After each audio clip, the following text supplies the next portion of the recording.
mga laman yan, Attorney Chris?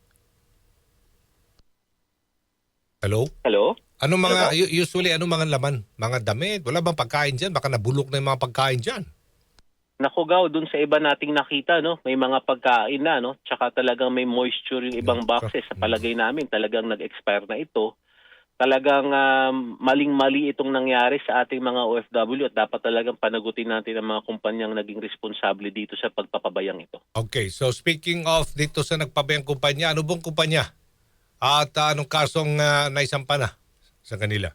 Naidulog na natin to sa National Bureau of Investigation, Gaw, no? At tinulungan natin yung ating mga OFWs nung nakaraang mga linggo na magkaroon ng audience sa ating bagong NBI chief, no? Si Attorney Angelito Magno.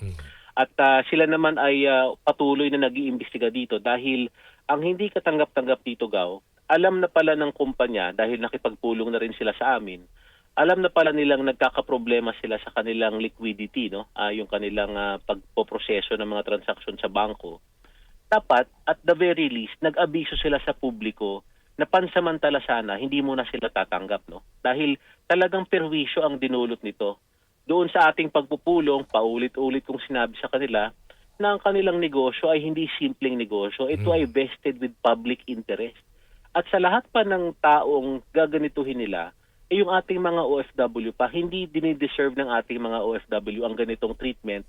Alam naman natin, dugo at pawis ang laman ng bawat kahunayan. So talagang tayo ay gigil na gigil at sana talagang matuluyan ang kumpanyang ito.